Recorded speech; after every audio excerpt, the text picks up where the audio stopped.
You've just signed the papers for your dream home. It's perfect, quiet neighborhood, plenty of space, and everything you've ever wanted. But then, strange things start happening. Unexplained noises in the middle of the night, cold spots in rooms that were warm just moments ago. And then, you find something hidden in the walls, something that was never meant to be discovered. Not all homes are what they seem. For some people, their dream house quickly became their worst nightmare. In today's video, we'll explore 3 true horror stories of people who moved into new homes, only to realize they had unknowingly stepped into something far more sinister. Why did one family flee their home in the middle of the night, never to return? What dark secret was lurking beneath the floors of a seemingly perfect house? And what happens when the past refuses to stay buried? These are real stories of terror and suspense, and you'll want to stick around for the last one. It's so disturbing it will change how you look at your own home. But before we dive in, make sure to hit that like button and subscribe to the channel if you love creepy, true horror stories like this one. It really helps out and ensures you don't miss any of our future videos. Now turn off the lights, settle in, and get ready to hear what happens when new homes turn into nightmares. The haunted renovation. Rachel and Tom had always envisioned life away from the chaos of the city. So when they stumbled upon a quaint, 2-story house in a peaceful countryside setting, they felt it was too good to be true. Nestled at the edge of a wooded area, the house promised a fresh start, room to grow, a yard for their dog Baxter, and space for their future plans of starting a family. The house had its quirks. The floors creaked, the wallpaper was peeling, and the master bedroom had an outdated wood-paneled wall. But to them, these were opportunities, not obstacles. They'd make this house their own, they told themselves. It was perfect, or so they thought. Their first night in the house passed with little incident, though Rachel did comment on how cold the living room felt, even with the fireplace going. "Old houses have character," she said, laughing it off. Tom agreed, but he felt a twinge of unease. At precisely 3:13 a.m., Tom woke up abruptly. The house was silent, save for the faint hum of the refrigerator downstairs. But something didn't feel right. The room seemed colder than before, and Tom could have sworn he heard a faint sound, almost like whispering, coming from somewhere in the house. He dismissed it as his imagination, though it took him a while to fall back asleep. The next morning, Rachel commented on how exhausted Tom looked. He didn't mention the whispering, figuring it wasn't worth worrying her. But the next night, it happened again. 3:13 a.m. The same faint whispering, the same chill in the air. By the third night, Rachel heard it too. "Do you think it's the pipes?" she asked as they lay awake listening. The sound was faint, almost indistinct, but it sent shivers down her spine. Over the next few days, their new home revealed more of its peculiarities. The living room remained cold, no matter how high they turned up the heat. Lights flickered randomly, sometimes staying off for minutes before coming back on. And then there was the smell, a strange, earthy odor that seemed to waft in and out without warning. Even Baxter, their usually energetic golden retriever, started acting strangely. He refused to enter certain rooms and would bark at corners where nothing was visible. "Maybe he's just adjusting," Rachel said, but her voice betrayed her uncertainty. Determined to push through, Tom decided to start on the master bedroom renovation. The wood paneling had to go, Rachel insisted, and he was happy to oblige. On a Saturday morning, he began tearing down the panels, pulling each one off carefully to avoid damaging the drywall underneath. As he worked, he noticed something wedged between 2 panels, a small, leather-bound diary. It was dusty and worn, but the clasp was still intact. Intrigued, Tom opened it.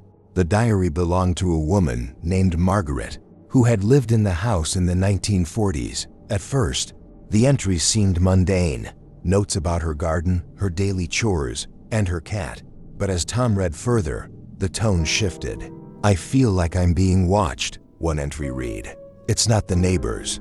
It's not outside. It's here, inside the house." Rachel, curious, joined Tom on the floor as he continued reading. Margaret's entries became increasingly erratic, describing shadows moving in the corners of her vision, whispers in the middle of the night, and objects disappearing only to reappear in strange places. The final entry was chilling. She watches me from the corner, always the corner. I can't escape her. That night, Rachel had a nightmare. She woke up screaming, her face pale and drenched in sweat. She was here, she said, trembling. She was standing in the corner, watching us. Tom tried to comfort her, but he couldn't shake the feeling that Rachel's vision might have been more than just a dream. After that, the strange occurrences intensified. Doors slammed shut without warning. Objects would fall off shelves as if pushed by an unseen hand. The cold spots followed them from room to room, lingering wherever they stayed the longest. Even worse, the whispering grew louder, more distinct, though they still couldn't make out the words. Desperate to make sense of what was happening, Tom called in a contractor to help speed up the renovations. The man arrived the next day, optimistic and ready to work. But by the end of the afternoon, he called Tom with bad news. "I can't come back," the contractor said. "I don't know how to explain it, but I felt something. I don't feel safe in that house." Rachel, who had been skeptical of the paranormal, was now terrified. She began avoiding the house altogether, finding excuses to stay out for most of the day. Tom, though less vocal about his fears, was also starting to unravel. Finally, they decided to reach out to a local historian to learn more about the house. Mr. Owens, an elderly man who had spent decades researching the area, was happy to help. The house, he explained, had a troubling history. It was built in the early 1900s and had passed through several owners, none of whom stayed long. The most infamous resident, however, was Margaret. Margaret had bought the house in 1946 and lived there alone until 1953, when she vanished without a trace. Neighbors at the time reported hearing strange noises coming from the house in the weeks leading up to her disappearance.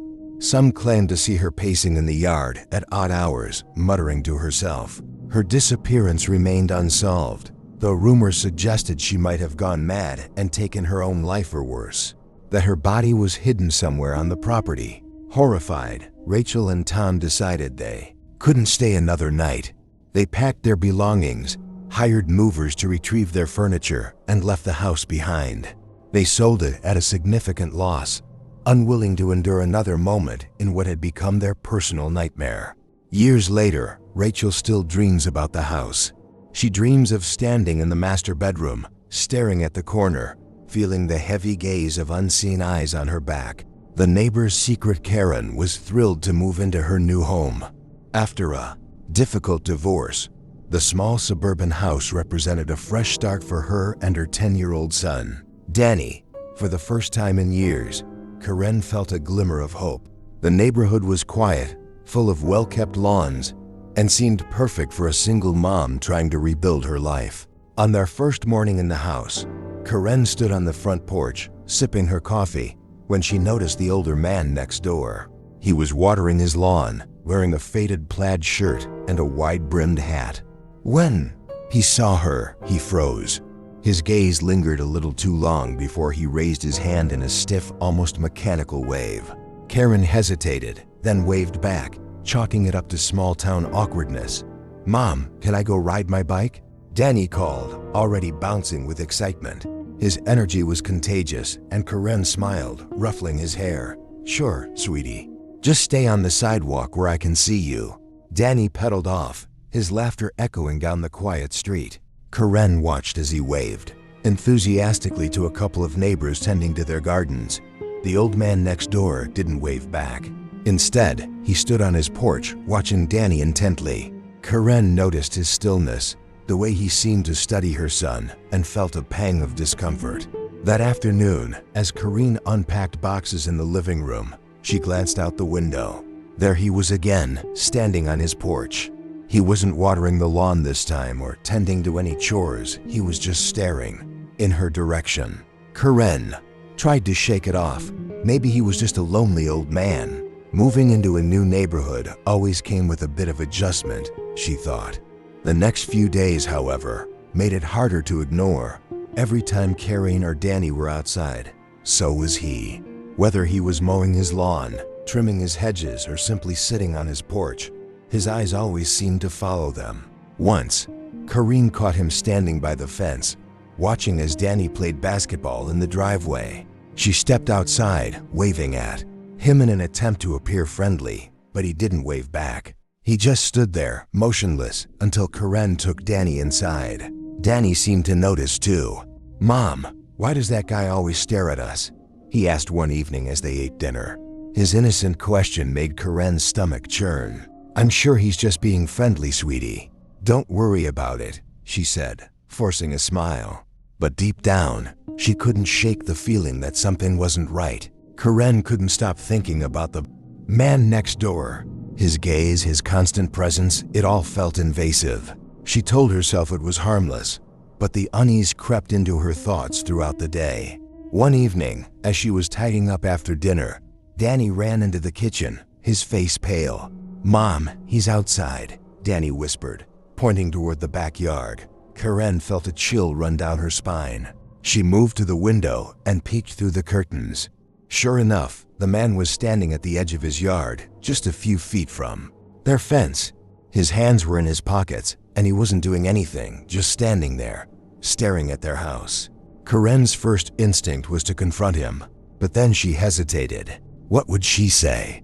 She didn't want to escalate things, especially in a neighborhood where she barely knew anyone. Instead, she turned off the kitchen light and closed the curtains.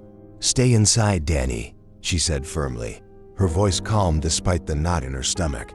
That night, Karen barely slept. She kept hearing creaks and rustles outside her window, but every time she peeked through the blinds, the yard was empty. Still, she couldn't shake the feeling that someone was watching. The next morning, Karen decided to talk to another neighbor. She approached an older woman named Mrs. Jenkins who lived across the street. "Excuse me, Mrs. Jenkins," Karen began hesitantly.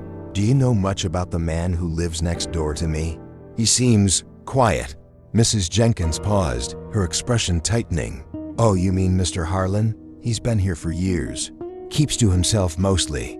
Bit odd but harmless, I think. Has he ever bothered anyone?" Karen asked. Mrs. Jenkins hesitated again, then lowered her voice. "Well, there have been rumors, but nothing ever proven, just stories from the past.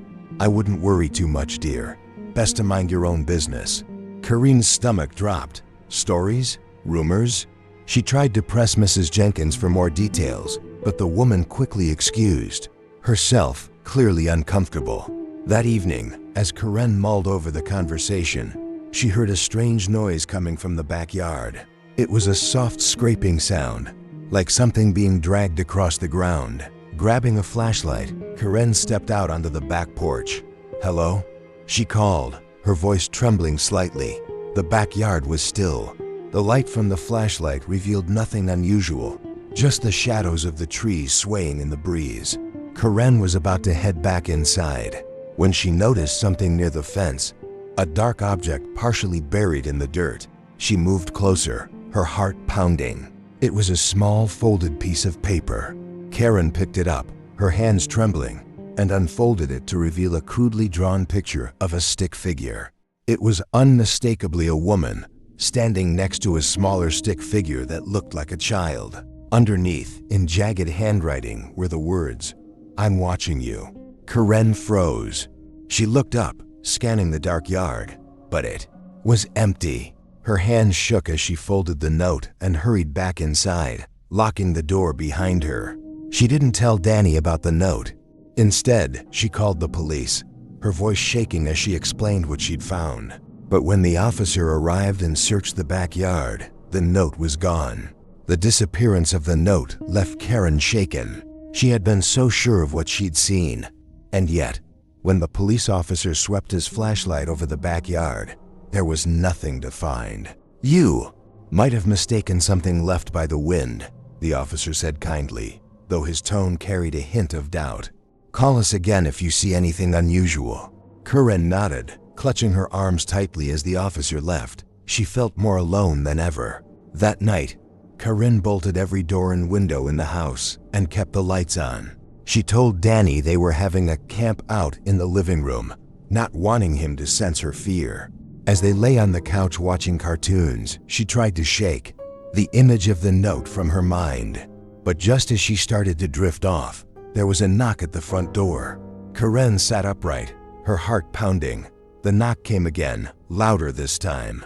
She glanced at the clock, 11:47 p.m. "Stay here," she whispered to Danny, who had woken up and was staring at her with wide eyes. She crept toward the door, her breath shallow. Peering through the peephole, she saw no one. The porch light flickered as she stood there, frozen. Then came a sound that made her blood run cold, a soft scraping noise, like nails dragging across wood. It was coming from the back of the house. Karen rushed to the living room and grabbed her phone. She dialed 911, her voice shaking as she told the operator what was happening. "Officers are on their way," the operator assured her. Karen waited, clutching Danny tightly as the scraping sound continued. Then, just as suddenly as it started, it stopped. When the police arrived, they found nothing, no signs of forced entry, no footprints, and no explanation for the noise. One officer suggested it might have been an animal, but Karen wasn't convinced. The next day, Karen decided she couldn't take it anymore. She packed a few essentials, loaded Danny into the car, and drove to her sister's house an hour away. While there, she finally allowed herself to research Mr. Harlan, the man next door. What she found sent shivers down her spine.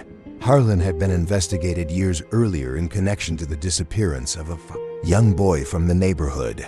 The boy had never been found, and while there wasn't enough evidence to charge him, whispers of his involvement lingered. Karen's mind reeled. Had he been watching Danny with the same intent? Was he behind the mysterious note and the noises at night? Karen decided then and there that she wouldn't return to the house. She contacted a realtor to put it on the market, even at a loss. As she was packing up the last of their belongings weeks later, she found something chilling in Danny's room, a crudely drawn picture of a stick figure. It was identical to the one she'd found in the backyard. The basement nobody wanted. Mark and Julie couldn't believe their luck. After months of searching, they had finally found a house that felt perfect. It was spacious enough for their plans to start a family, modern enough to need only minimal updates, and nestled in a quiet, tree-lined neighborhood. Most importantly, it was within their budget, a rare gem in their competitive market. The house had everything they wanted: large windows that filled the rooms with natural light, a cozy fireplace in the living room, and a backyard big enough for summer barbecues. On the day they signed the papers, Julie joked that it felt too good to be true. There was, however, one oddity about the house: the basement. Their realtor had mentioned it during the final walkthrough, almost as an afterthought. "The door has been replaced a few times over the years," she'd said, with a casual shrug. "The previous owners didn't really use the basement much. You know how it is, out of sight, out of mind." Mark and Julie hadn't given it much thought at the time. A basement was a basement, after all. They'd figure out what to do with it later. On move-in day, as they walked through the house, marveling at how much bigger it felt now that it was theirs, Julie paused in front of the basement door. It was painted a dull gray, unlike the bright whites and creams of the other doors in the house. "Does this feel heavy to you?" she asked, running her fingers over the doorknob. Mark gave her a teasing smile. "It's just a door, Jules. You're overthinking it." Still, Julie hesitated as Mark opened the door for the first time. A rush of stale, damp air wafted out, carrying with it the unmistakable smell of mildew. Mark flicked on the light switch, illuminating a steep, narrow staircase leading down into shadowy darkness. The basement was unfinished. The cement floors were cracked in places, the walls were bare concrete, and cobwebs clung to the exposed wooden beams above.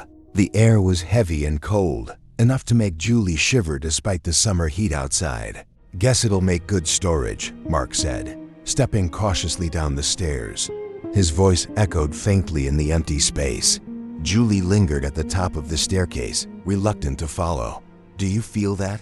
she asked. "Feel what?" "I don't know. It's just cold." Mark chuckled, but there was a nervous edge to his laugh. "Come on, Jules. It's a basement. Of course it's cold." But Julie couldn't shake the feeling. There was something about the basement that unsettled her, something she couldn't quite put into words. Over the next few weeks, Mark and Julie settled into their new home. They painted walls, rearranged furniture, and began to fill the space with their personalities. Julie loved how the living room looked with its new curtains, and Mark had already claimed the spare room upstairs as his makeshift office. Despite their excitement, there was one place Julie couldn't bring herself to deal with: the basement. Every time she passed the door, she felt a chill run down her spine. She told herself it was silly, but the unease lingered. Mark, on the other hand, was practical about it. He hauled down boxes of off-season clothes, old photo albums, and a few tools he hadn't unpacked yet. "It's just a basement, Jules," he said with a grin, though even he admitted, "It's little creepy, I guess."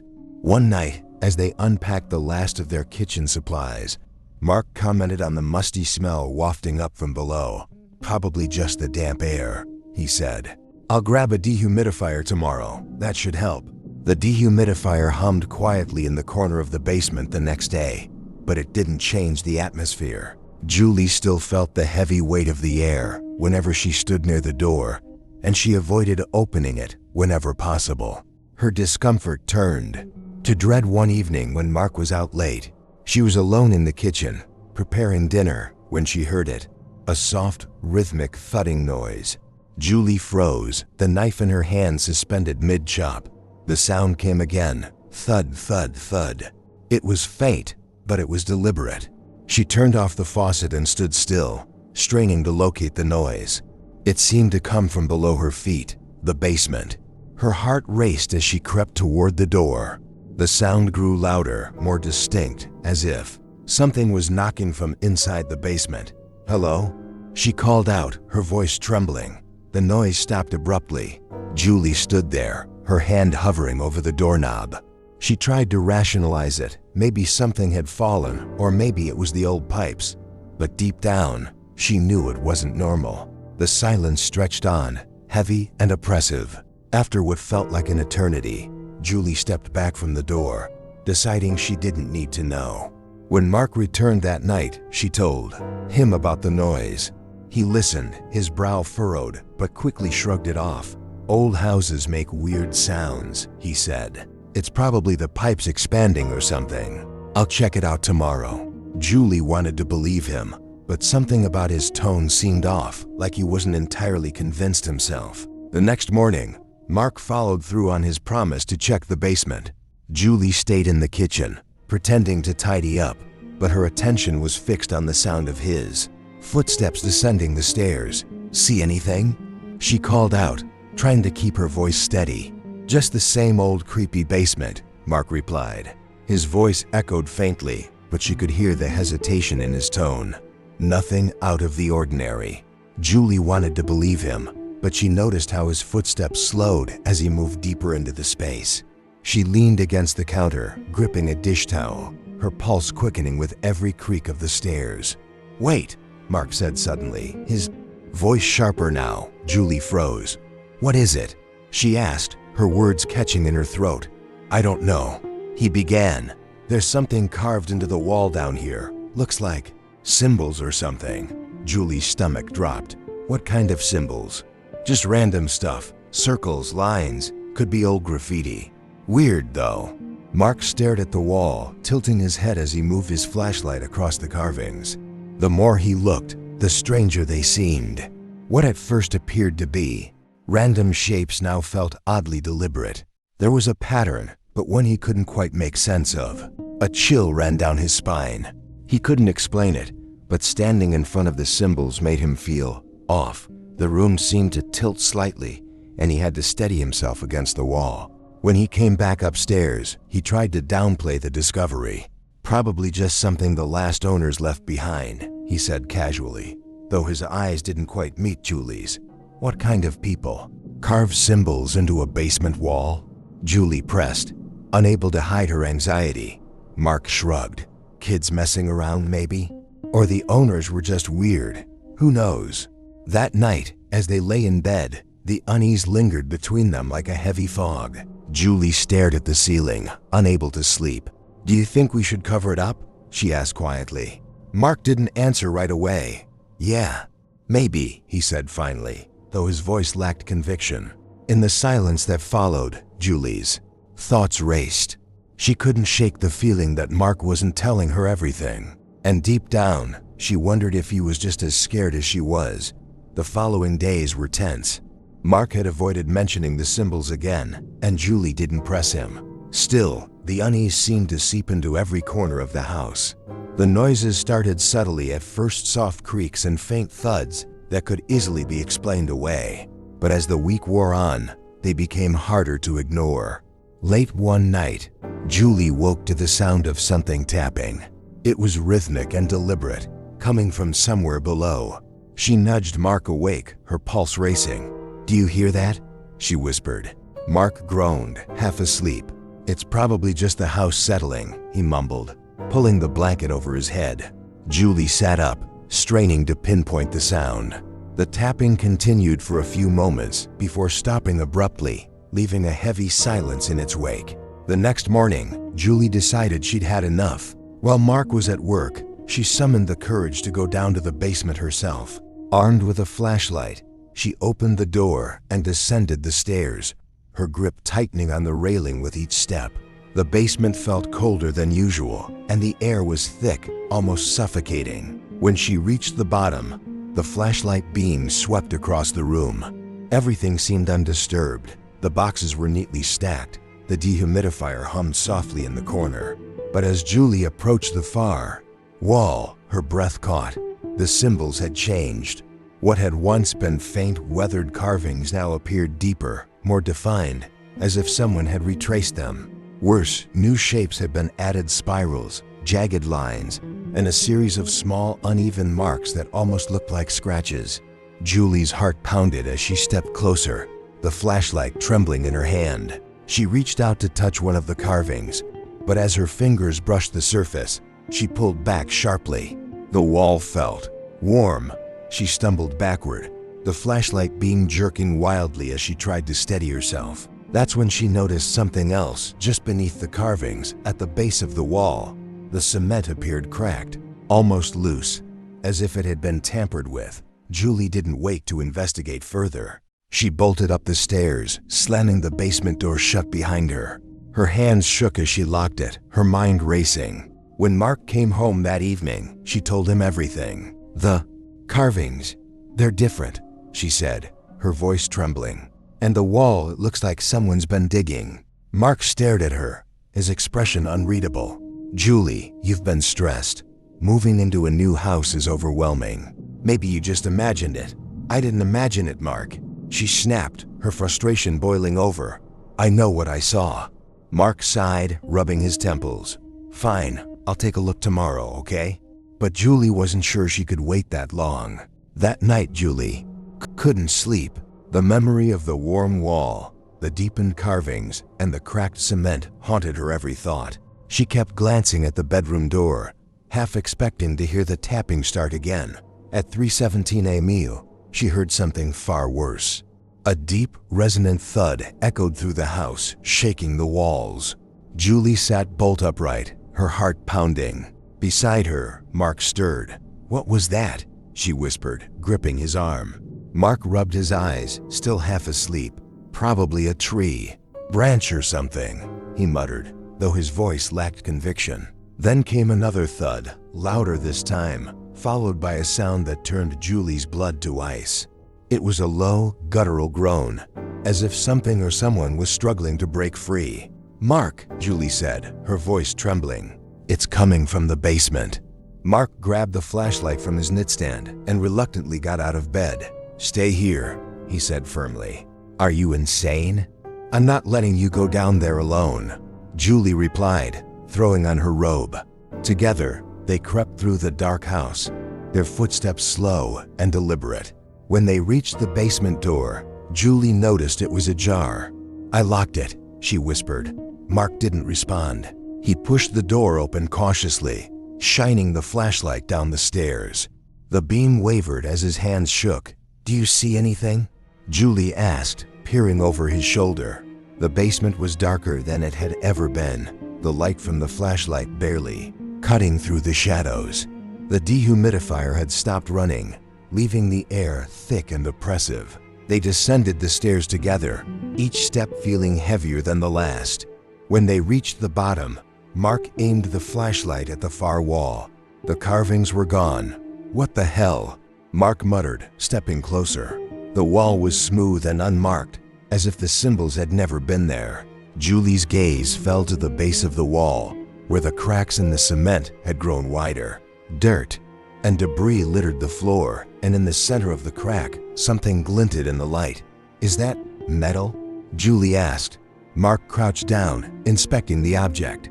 It looked like the edge of a rusted chain embedded in the floor. He reached out to touch it, but as his fingers brushed the metal, a deafening roar erupted from the wall. The sound was inhuman, vibrating through their bodies and making the ground tremble. Mark stumbled back, dropping the flashlight, which rolled across the floor and cast wild shadows on the walls. "Run!" he shouted, grabbing Julie's hand. They bolted up the stairs, slamming the door shut behind them. Mark shoved a heavy dresser in front of it, his chest heaving. "What was that?" Julie cried, her voice breaking. "I don't know," Mark panted, "but we're not staying to find out." By morning, they had packed their belongings and left the house. They never returned. Weeks later, the new owners contacted them with an odd question. Did they know anything about the basement wall? Mark hung up without answering. Moving into a new home is supposed to be a fresh start, a place to build dreams and create memories. But as these stories remind us, not every house is just a house. Sometimes the walls whisper secrets, the neighbors watch too closely, or the past refuses to stay buried. From the chilling discoveries in a basement to the eerie attention of a sinister neighbor, these tales show how the safest places can sometimes hold the darkest shadows. What would you have done in their shoes? Would you have stayed to uncover the truth, or would you have left everything behind to escape the unknown? Let me know in the comments below. I'm curious to hear your thoughts. If you enjoyed these stories and want more real-life horror, don't forget to hit that like button and subscribe. It helps the channel grow and ensures you never miss the next chilling tale. Thanks for watching, and remember, home is where the heart is. But sometimes it's also where the nightmares begin.